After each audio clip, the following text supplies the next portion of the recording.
স্বামীকে স্ত্রীর হাতের মুঠোয় আনার, স্ত্রীর আয়ত্তে আনার খুব শক্তিশালী একটা আমল আছে। আমলের যদিও শক্তি অনেক বেশি, কিন্তু আমলটা একেবারে সহজ। আজকে সহজ আমলটা আপনাদেরকে আমি শিখিয়ে দেব ইনশাআল্লাহ।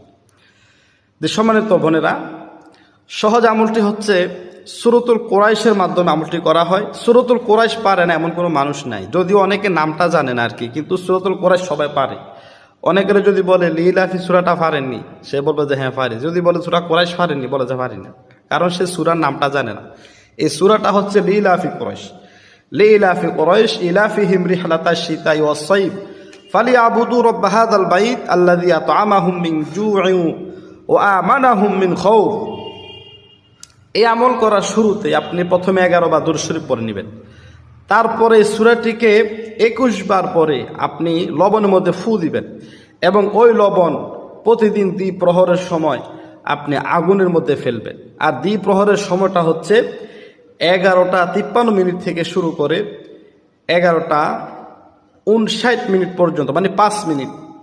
সূর্য যখন মাথা বরাবর আসে ওইটাকে দ্বিপ্রহর বলে। ওই দ্বিপ্রহরের সময় আপনি এই লবণটাকে আগুনের মধ্যে নিক্ষেপ করবেন, জ্বলন্ত আগুনের মধ্যে।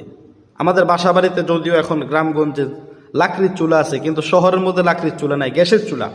আপনি ওই গ্যাসের চুলার মধ্যেই এই আগুনটা ধরে আগুনের মধ্যে অল্প অল্প করে আপনি লবণটা নিক্ষেপ করবেন। লবণটা যেন আগুনে পড়ে যেন লবণটা যেন পুড়ে যায়। এভাবে ইনশাল্লাহ আমল করবেন।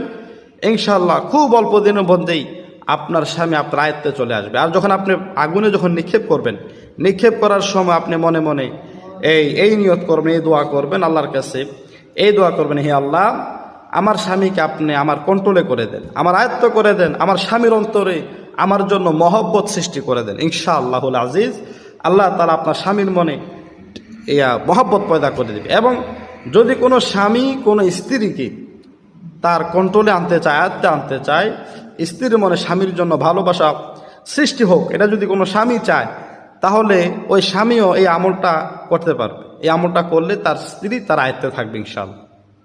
তো সম্মানিত ভাইরা, ভিডিওটি ভালো লাগলে অবশ্যই লাইক কমেন্ট শেয়ার করবেন, এবং এই আমাদের ইউটিউব, ফেসবুক এবং টিকটক যে ইয়েগুলি আছে, এগুলির মধ্যে আপনারা ফলো করে রাখবেন এবং সাবস্ক্রাইব করে রাখবেন। ইনশাআল্লাহ আপনাদের সামনে আরও সুন্দর সুন্দর ভিডিও নিয়ে ইনশাআল্লাহ উপস্থিত হব। আজকে পর্যন্ত আসসালামু আলাইকুম ওয়া রাহমাতুল্লাহি ওয়া বারাকাতুহু।